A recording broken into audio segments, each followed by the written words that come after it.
Thank you. Thanks a lot for inviting me here. So this is a talk that will describe some results that have to do with bandits, adversarial bandits, nonstochastic bandits, and delays in the feedback. And there's the talk has like a first part that has an easy delay model, and then things will become a little bit more complicated in the second part. And this is the first time I give a talk about the second part, so bear with me, and please do interrupt me if you see some inconsistencies or anything else, because it's recent stuff I haven't talked about yet.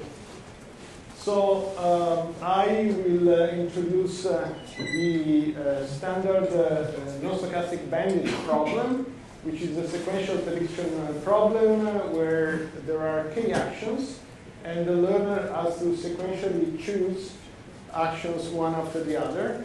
And there's some unknown adversarial assignment of losses to action for each time step. And so there's, for time step t, there's a vector of losses, one for each one of the k actions. And these losses belong to some bounded interval, for instance, the unit interval, 0, 1. And the game proceeds like this. The player, at every time steps, choose one action, possibly using randomization. We will use I sub t in order to denote the action chosen by the player at t. And we'll incur some loss, which he observes. And this is basically the only information the learner observes at step t. And then a new loss vector comes up for the next time step, and the player chooses a new action and observes a new loss. So the idea is that although there is a full assignment of losses to actions for all the time steps, the learner is only bound to observe the losses of the action he actually chose at every time step. So this is the so-called bandit model, and the fact that the assignment of losses to actions is deterministic, unknown to the player, to the learner, is what characterizes the adversarial or non-stochastic version of this problem. And in the full information version, which we'll mention from time to time in the talk, the player will get a lot more information and will be allowed to observe the entire loss vector at each step. But the focus of the talk will be on the bandit model, where only the loss of the played action is observed at each step. So the main notion of performance for learners in this setup is the notion of regret, which scores a learner.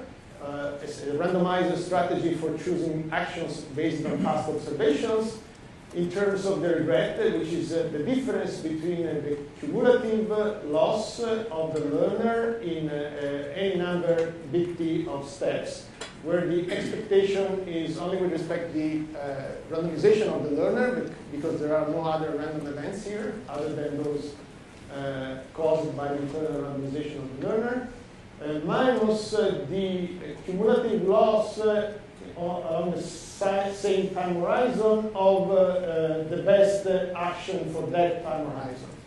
Okay? So for any t, the learner is comparing what he did in terms of cumulative loss with what he could have done had he played the best action consistently for that same horizon. Okay? So since losses are bounded, this difference can grow at most linearly with time. So we see that some learning is happening whenever we get a sublinear growth of this. Whenever the learner manages to make this quantity to grow sublinearly with time. Okay? So now the issue is how slowly can the learner get regret to grow? Okay? So one nice thing that there is a very nice simple algorithm that's called XP3, that is an algorithm for choosing actions at every time step, and the algorithm chooses an action at time step t with the probability that is a function of the past performance of the action in the previous time steps. The problem is that you don't get to see you cannot measure perfectly the performance of an action because you only observe the action when you pick it, and you want to pick action I at all time steps, but maybe a subset of them. So an importance weighted estimate of the cumulative loss of the action, at each time step is used, where whenever the loss is picked, we are going to estimate the loss by the value of the loss we observe divided by the probability of picking it. And whenever the loss of the action is not picked, then we give 0 to the estimate. This is an unbiased estimate. It's very easy to see because with respect to the internal organization of the player, the expected value of this quantity is exactly the loss. And as a variance that can be controlled in a reasonable way. And indeed, there is a sort of by now kind of a standard proof analysis for this algorithm that gives this upper bound on the regret for this way of choosing actions. And the upper bound is the function of the two normal of the loss vectors and can be asymptotically behaves like the square root of the time, square root of the number of actions, and the square root of the log of the number of actions. And this is tied up to log factors. So pretty much we also know how to get rid of this log factor by using a slightly more complicated algorithm that is essentially morally the same idea, just using something different from the exponential. So now, okay, this is a very sort of a nice result that tells the story, how can you do with bandits when you have a completely deterministic environment, no assumptions on the way the losses are assigned to actions. But there are several interesting variations that you can consider. And one very natural variation is like in many settings, like a product recommendation, the effect of the actions that the learner picks is felt after some time. You issue a recommendation to a user, and the user will react to the recommendation after some unspecified delay. So at the beginning, you might ask the simplest possible question.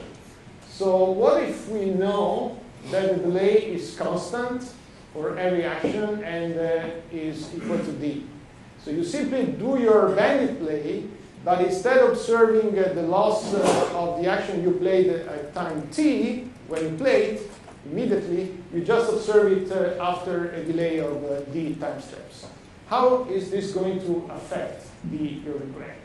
So now the game is the same as before, but we incur some loss, and what we observe is the loss we incurred the d time steps before. Okay? Okay. Right. So now we would like to have an idea of how does d enter in the regret. Will the regret depend on d? Okay. It sounds kind of easy, and you can immediately come up very quickly with the lower bound, because the lower bound you can combine the known bandit lower bound for the standard bandit problem without delays, which is just the upper bound I showed you before without the log terms. And now you can also combine this with the lower bound for the same delayed prediction problem in full information.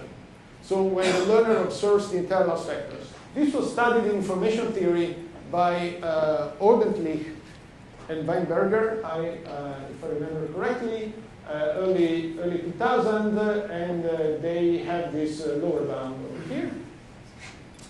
So you see that there's the square root dependence on the number of actions because it's bandit. There's no square root dependence on the number of actions because it's full information. So if you combine the two of them, you get immediately this. So, all right, maybe this is tight, we don't know. So let's think about the upper bound. So if you think a little bit, maybe you're a computer scientist, so you are easy doing reductions. So you can think, okay, let's make a reduction to the problem of bandit without delay. So we can run d instances or d+1 instances of the bandit algorithm in parallel, in the sense that every instance will only see the time steps at distance of d, separated by d in time. Okay, so we'll have a different distance. They will see the multiple of d+1 of the delay for the different offsets. So one instance of bandit for every possible offset in the delay t.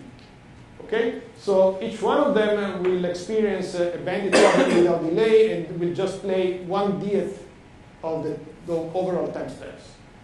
So it's very easy now, just by using Jensen's inequality, to prove a regret bound of this form, which holds this combined regret of all these d instances that are running. And you immediately see that there's something off, right? This is d and k multiply, whereas here d and k sum. I don't know why the pointer is fading, whatever. And so this is not the right way to go. So you have to think a little bit harder. And so now you say, all right, I'm even lazier than I was when I put that upper bound. So you just run xp3 as before, but now I'm feeding xp3 with losses as they arrive. Okay, so xp3 will wait. At the beginning, waits time d without seeing anything, then starts receiving all losses. And whenever I receive an all losses, I just use the same importance weighted estimator, but just make sure that I divide the loss with the probability that I had at time t minus t. It's just the simplest possible thing. Maybe it's even simpler than before. It's simpler than before. You just the same algorithm run with the same estimator, just with the correct timing. So now you wonder, why is this thing working? Probabilities are being changed, and then now you are using estimates with old probabilities. So things can go very wrong here. However, to the rescue is this probability is that xp3 probabilities, as some people here already know, are stable in the sense they don't change too much. So the way these probabilities are computed allows you to prove some laws of stability, if you want to call them, that show you by how much at every time step the probabilities of picking actions using any loss estimates can change. So for any non-negative loss vector, you have this double inequality that measures the drift in one step of the xp3 probabilities. And if you use that estimate for delayed losses, I'm referring to this one, then you have a more specific multiplicative result. Okay? Now you can use these stability properties in order to prove the xp3 regret bound. And what it turns out, there's a crucial step in the proof of xp3, which is the control of the variance term for your loss estimates. And in the usual analysis, this term is controlled by this should be less than equal k. So this is the variance term is most of the number of actions, and this allows you to prove essentially is the key step for proving the bound, also called the bandit magic. And in the case of the delayed loss estimate, you essentially have the same thing, just with a constant factor off.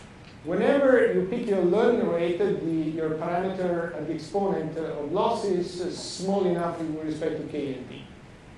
Luckily, these things are, the math comes out just right, and if you do the analysis with these constraints and these upper bounds, you end up with the correct bound. So you end up with a regret bound that is matching the lower bound we had before up logarithmic factors. So this is an easy solution that works really nicely and allows us to prove a bound that is matching up to logarithmic factor, and this crucially uses this stability of xp3 probabilities. Okay? Right. Any questions so far? When D is T over 2, then it's really good, right? So if you can't be dead, Yeah. No. then you're dead. Then you're dead. You want Are to you dead? Maybe you lose. There's a lower bound that tells you that you're dead. So D has to be constant with respect to time. That's right. So, any other questions or guesses? What should be the next the next thing? Okay.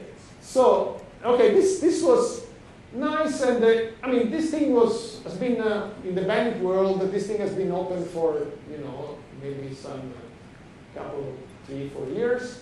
So people were wondering how to do this, and it turns out that once you realize that these probabilities are stable, stability also buys you nice results in these settings that are not classical statistical learning settings. Indeed, it's a different notion of stability, I must say, but it's useful. And however, now here comes the anonymous. So, okay, this scenario of delayed is very, very unrealistic because, you have everything comes at the same delay, which and there are no variations, and everything is pretty time, sync. So, in general, in real scenarios like advertising, you're an advertising manager, so you have a campaign, and the campaign is delivered on different channels like social media, TV, radio, whatnot, and these. And then the one typical problem is that you maybe see a bump in sales.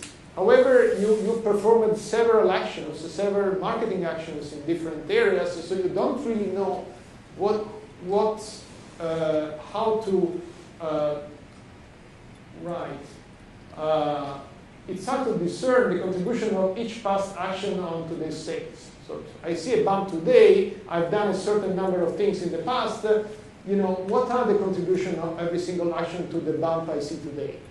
And this is also because now, in general, actions, if you do like advertisement on social media or advertisement on radio and TV, the reaction will have a different timing that might also be different in a very arbitrary way.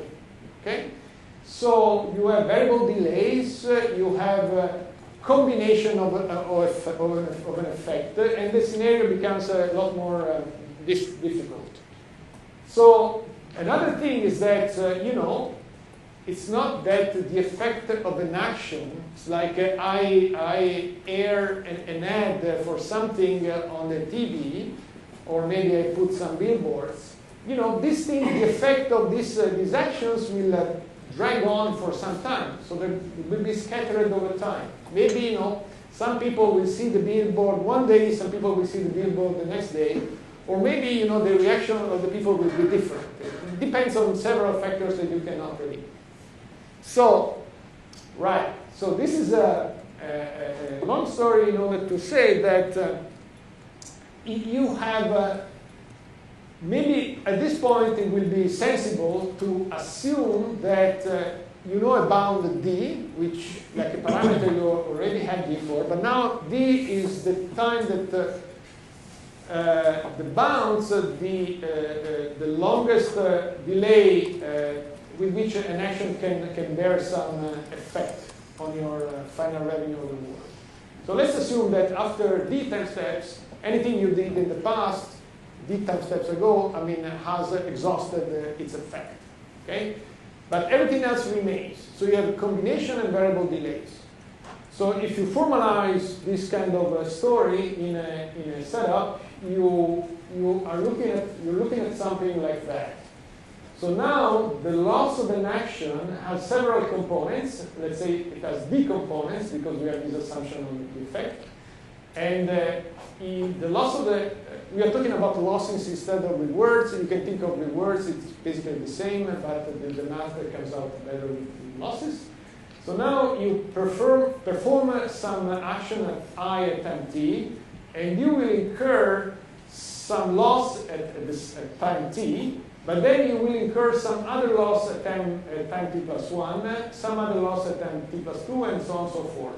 So the loss that you incur is scattered potentially along d time steps, starting from the moment you pick it. Okay.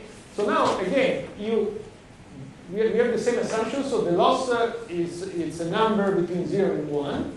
But now it is adversarially divided. I mean adversarially, so there are no assumptions with which no assumption that govern the mechanism of splitting up a loss in components. Okay. So now what happens at time t? All right, you play some action, and now what you observe is a composite loss. So it's a 0th component of the action you picked at time t, which is this guy over here, and then is the first component of the loss you played one step earlier, the second component of the loss you played 2 steps earlier, so on and so forth. And so you get the sum of d components over here. Okay, now there comes a picture in the next slide, so you can check whether you understood correctly. I know you understood correctly, but just to be on the safe side. So now you see delayed loss is a special case. The earlier scenario is a special case because we may assume that the entire loss is always assigned to the loss component. So, and then you would get the synced scenario we had. Okay. And so now there's a suitable notion of regret that we define according to these composite losses that are some of the components of the past, present and past losses. And so again, you measure. Now you see actually that the loss you experience. This is an important thing to notice. The loss this fading pointer is very crazy. The loss you're observing at time t is actually a function of the last d actions you performed. Okay, so in the jargon of the sequential prediction is a loss function with memory. Okay, it has a limited bounded memory, but it has a memory. So now you want to measure the performance of the regret in terms of these composite losses or losses with memory. And now you're comparing again with the best single action, which will be defined in this way.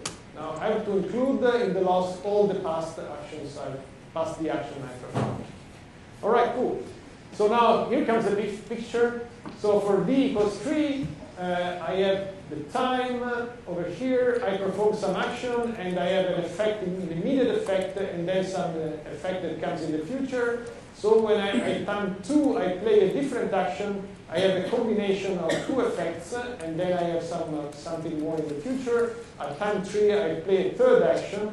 And now, at time t equals 3, I will incur and observe the composite loss, which is the sum of these 3 loss components. Okay? And this is the composite loss at time 3. Which is just the sum of the third component of the loss I played at time 1, the second component of the loss I played at time 2, and the zero component or the first component of the loss I played at time 3. Okay. So now this picture tells you that things can become a little bit unnerving because, some related words first. So there's been a lot of work on online learning with delays. As I mentioned, the Weinberger and Odenflick early 2000, Mestenharm, Giuliani, Gergi, and Sepeshvari. More recently, they were studying the general problem in online learning, full information with delays. And fewer studies were looking at bandits with delayed feedback, although none of these earlier results had the tight upper bound. And both these were studies both in the stochastic and non-stochastic setting.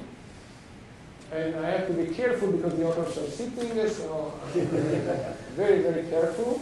The last time I was blinding the authors with the pointer so that they couldn't see the slide. And this is one technique. Okay. And but again, this is also related to online learning with losses that have memory. And there were some interesting, this pioneering paper by Nerham, Ordently Solution and Berger, 2002. It makes sense, two of them are the same as this earlier paper. And then some recent stuff on policy regret by Aurora Becquel and Tevari. And more recent works by Anava, Hazan, and Manor that also look at that variations of this. It's pretty hard. It's easy to come up with trivial bounds if you're not careful in defining the constraints on the loss. Okay. So there was also recent work on bandits with anonymous feedback in the stochastic setting. So in our case, we want to see whether something can be said with anonymous feedback even in the non-stochastic setting. By anonymous, I mean that you observe a sum of three components, but you cannot tell these three components apart. You just observe the sum. Okay? So now, okay, again, let's think for a moment about it. I know how to deal with losses with memory. You do use blocks. You know, if you stick to the same action for a long enough time, you will deplete the memory of the adversary, and you can make a reduction to the problems of losses without memory.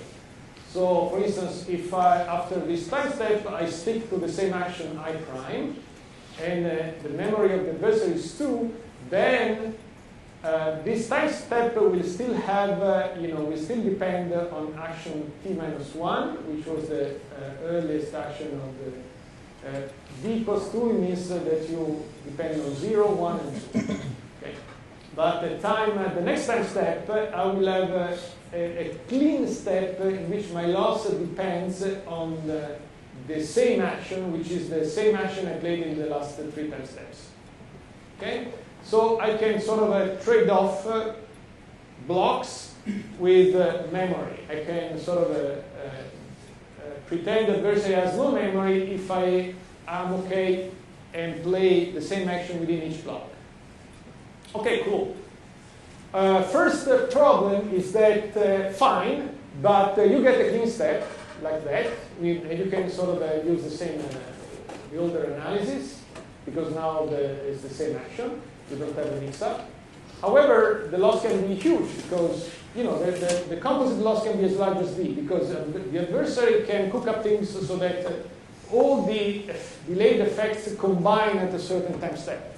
And then you're exactly look at those time steps because these are the ending of your blocks, and then you're looking at the d times larger problem. You assume oblivious adversary? Oblivious, yes. The adversary is better to be oblivious. I don't know whether you can do it without. But still, I mean, if you don't do anything, you're blocking vanilla blocking, then you're done. So you're not good.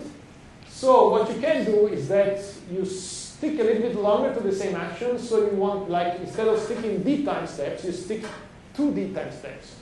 So now you're getting d clean blocks. And if you look at the definition of our problem, it's easy to see. Maybe the adversary can cause a huge composite loss on a single time step, but not the same huge composite loss on the subsequent time steps if in a block of length d. So somehow the adversaries can exhaust his power and shoot big loss in one time steps, but he cannot sustain this big loss because he doesn't have enough loss volume in a sequence of d time steps. So this means essentially that if you look at all these green, which are the time steps, the composite loss in a time steps in a sequence of d time steps, you can compute the losses of most 2d minus 1, the overall loss that you can incur. So this means that the composite loss over d consecutive time steps is most 2d minus 1. It's pretty easy to see. So on average, there are less than 2 units of loss per block of size d. So once you get a clean block, if you sustain that clean block for d more time steps, then you get a small loss on average. So now you get a strategy. So now you can you keep playing until you start getting clean blocks. Then you keep getting clean blocks for d more time steps. So you have a compound block of length 2d. And now if you feed the XP3 losses averaged over each green block of size d, then the total loss over green blocks is this. Okay, this is quite an easy computation to do, and you get this dependence, which is worse than what you had for the simplest case of delay, but maybe it's the best you can get. Anyway, you get a bound for this product. But wait a minute, it's not a bound because you don't know what happens on the red blocks. So let's look at the red blocks now. The red blocks is the time you wait in order for the adversary to deplete its memory. Okay? So far we do this. We stick to the same action for blocks of the steps, and then we feed XP with the average loss over the last d steps in each block. And so one idea is to use randomization in order to hide from the adversary the location of these red blocks so that the adversary cannot hurt us too badly on those. And of course, we do that by randomizing the block length so that the adversary doesn't know where these red blocks will occur. And the way you do it is to choose a geometric random variable on top of the length of the blocks, of the compound block. So each compound block, red plus green is 2D, and then you add a geometric random variable just to confuse the adversary. So now you can look at your regret. This is your regret. This is the thing you want to bound ultimately. And you can split it as a sum of this and that, which is just that I'm just decreasing the subtracted, added the same quantity. And now you see that D is the regret of the randomized green blocks. So I am keeping the same action for D time steps and comparing with what I could have done by playing the single best action K. Okay? And the term A is the additional cost incurred on the red blocks. Because this is like, on the red block, I'm playing something different. I mean, my loss, I'm playing the same thing, but my loss still has the components of past plays, which are different. And I would like to play the same thing altogether. Okay? So I have this mismatch over here, and this is the cost I play on the red block. This is the best I can explain it. I mean, there's some mystery still I don't understand, but I don't know. Whatever. You do randomization and things work out. All right, so this is easy again, because now these are what we lose on the green blocks. And if we choose the geometric random variable so that we add the order of D block length to the original length of 2D, then we get something we were already getting on the green blocks. This is what we already got on the green blocks, the bound we already had, but now we get it randomizing the location of the blocks. So we are just losing constant factors here. And things on even randomizing, things on the green blocks are okay. So we just get the same bound. And right. Now, for dealing with the red blocks, we will use our stability. So first of all, this is the expression we had for the loss on a time step of the red block. And you can, by using the definition of composite loss, you just open up the definition of composite loss, you will went with that. And then you are assuming, you're using the fact that this guy is between 0 and 1, it's rather negative. So you end up with a sum of variation distances between probabilities. And now you are using the fact that in each block you're making at most one update. Because whenever the location of the block is, you know that you will stick to the same action throughout the block. So you just update once in each block.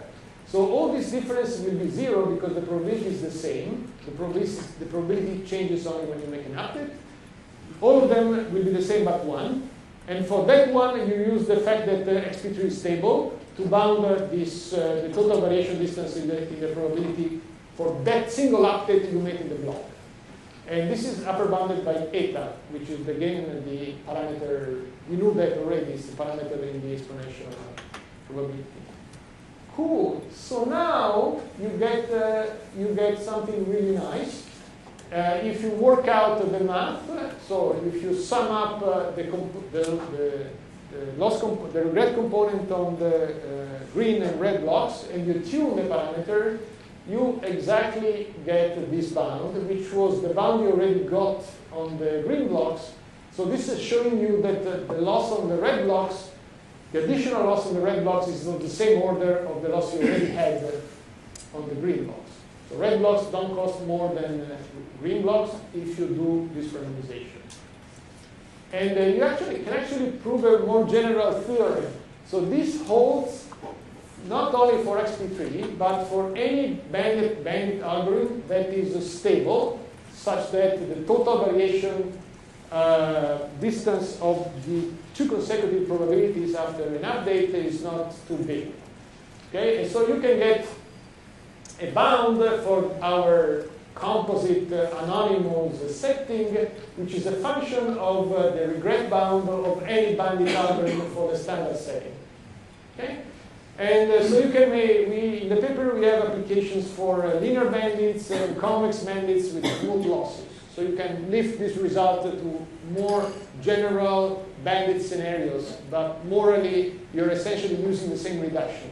The interface between the wrapper that uses this blocking structure and the actual bandit algorithm is pretty narrow. So you can basically plug in most known bandit algorithms. There are very mild conditions. Okay, cool. So, any questions up to here? Okay, this was a little tough. You have this green, red stuff going on. Yes? Yeah, so for me, this sounds very mysterious. Yeah. So, like, how can you sidestep this fact that you're not picking up a regret at D times T just because of the randomization? Okay. So can you explain? Probably not. Mathematical detail? The mathematical details? Yeah, right. Okay, the mathematical details are essentially, okay, this is kind of okay, because this is just trivial. And I'm telling you that this is basically the cost of, this is the loss you would like to look at because you're sticking to the same action throughout the block. And this is actually the thing you're facing on a red block. Okay? Because on the red block, you have all the actions from the previous block that are different from the one you're playing on the new block. So this is the thing that is essentially explains, that controls what happens on the red blocks. Yeah, but so how is this not being able Okay, and right, so this is, it's going to be linear T. It's going to be eta T. Right. It's going to be eta T. But then your eta, you do the usual, the usual choice of eta is good enough.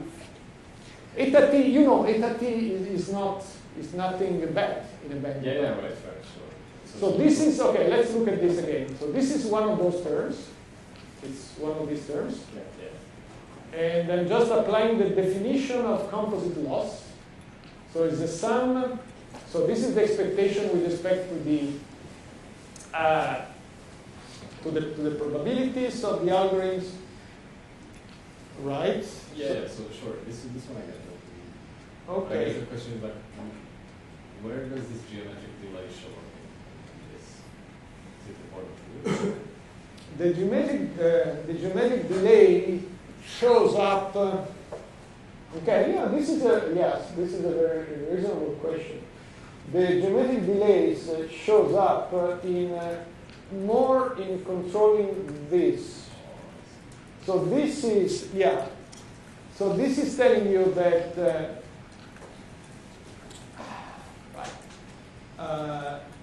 in order to prove this inequality here, you have to really look at, unravel the contribution of these geometric random variables. Because now, this is like a bandit played on a random subset of time steps. This is the time steps where you change the block. So in principle, you don't know where you change the block. So, okay. And the other important thing to notice that maybe helps a little bit is that you use an independent source of random variables, which is your geometric random variables in order to change them. So there is someone that is telling you, now you make an update. and x3 makes an update. And now you have to say that, okay, since these updates are made on independent time steps from x3 randomization, things should work out well. And indeed, if you churn out the math, they do work well. But then you have to exactly to open up everything. Okay, so.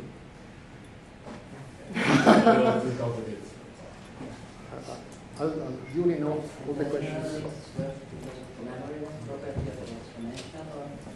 Oh, yeah. Of course, use the memoryless property of the exponential. You use everything. Everything you can use from the exponential, from the not exponential, the geometric. Yeah. Okay. Nice. Well, how much time do I have? Maybe 5 minutes. Right? Yes. No. Perhaps. 15. Oh. Yeah. Questions 4. So maybe I'll torture you. I will torture you a bit with the lower bound. You don't have to. You are here for being tortured, so I can torture you a bit with the lower bound.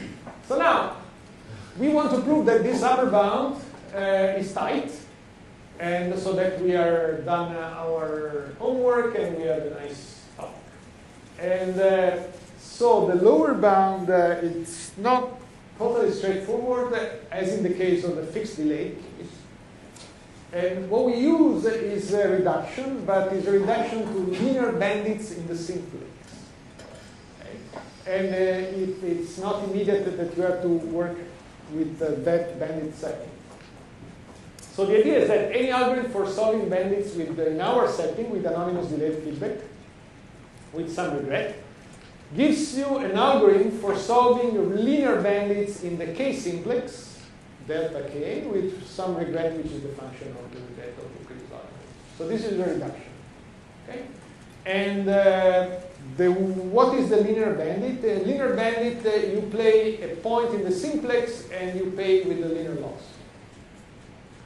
Okay? And the losses are just bounded to 0 and 1. So the algorithm, how does the algorithm that solves linear using anonymous delayed feedback works? The algorithm will look at, there is a mismatch here. So the algorithm for playing linear is only looking at one time steps every d with respect to the bandit linear playing our delayed settings. So what we do, if we let the algorithm for the anonymous setting play for d consecutive steps, and now we look at the vector of frequencies that were of the actions that were played in those d consecutive steps. And we use this vector of action frequencies to play in the linear problem. Sounds weird. We observe some loss, which is our linear loss, and we feed it back to the anonymous delayed bandit multiplied by d, which explains this factor 1 over d over here. Okay, so let's see a little bit just a picture. I'm almost done, so bear with me one more slide. So d equals 5, there are 3 actions. So the algorithm for the delayed anonymous setting will place maybe action 3, action 1, action 3, action 2, action 2. And this is a block of 5 plays. And now the linear algorithm looks at the frequencies. So you played action 1, 1/5 of the time, action 2, 2/5 of the time, and action 3, 2/5 of the time. So I will play, the linear algorithm plays this vector, receives some loss, and feeds back 5 times, which is the delay length of the loss we got. Okay? And I'm not proving that this reduction, I'm not proving that the reduction works, that essentially, but if you think a little bit, you know, if I had done this at the beginning of the talk, you would have figured it out yourself on the spot. Now it's late, so it's the end of the talk, so you're sort of not willing to do that, but if you think about it a little bit, you can see it.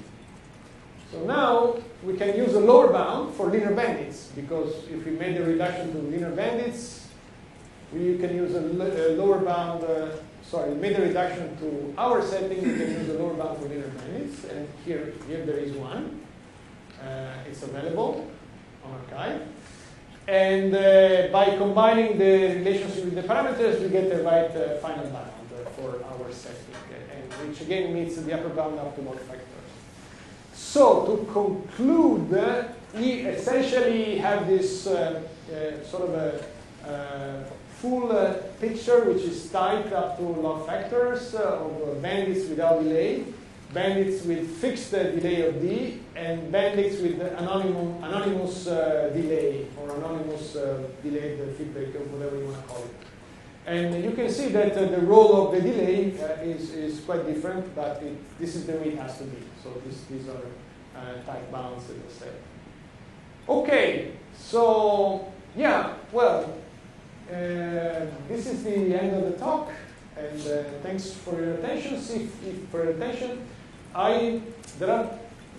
not that I don't put any open question because of hubris or everything has been solved. It's just like there might be some interesting questions. I think these are the anonymous feedback scenario is reasonably plausible, but there might be interesting variations that didn't come up to my mind. So, if you have any remark, observation, that would be very nice. Thank you.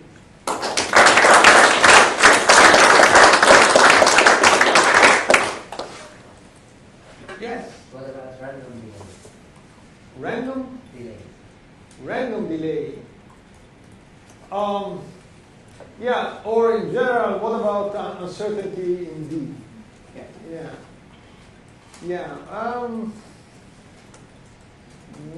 We cannot handle it. We don't know how to handle it. Another reasonable question is also the discounted scenario, which sort of the loss that comes later is less important. But again, there is not a lot of structure there to be exploited. So, but it's, if you don't know D, or if you have any kind of uncertainty in D, I used up all the randomness I could use, so then I don't know how to deal with it. Yes. That's definitely a question. Yes? Notice, if I may add, the advertising industry uses D equals 30 days. Oh, they have no reason for this, but they assume any action you take has an impact on sales within 30 days.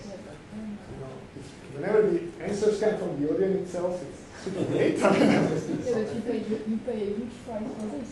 So really a multiplicative. No. I'm saying we can't do better. I'm saying for some reason the industry has decided that it was this, and every report is based on that 30 days limit. Yeah, but you wish that if the delay of the user for performing conversion is random on the expectation of 10 days, you want to 10. And not the I absolutely agree with you. And also different actions have different delays, and you want to do this. Yeah. In this case, it's completely arbitrary. So, actions, the delays are not attached to actions in a specific way, according to a specific pattern.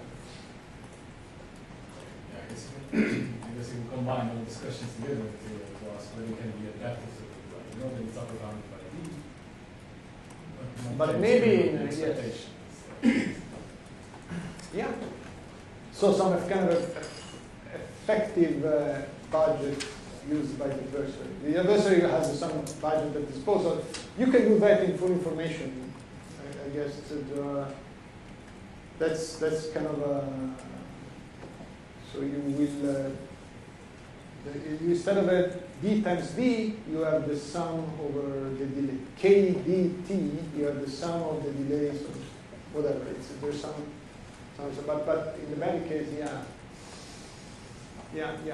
right.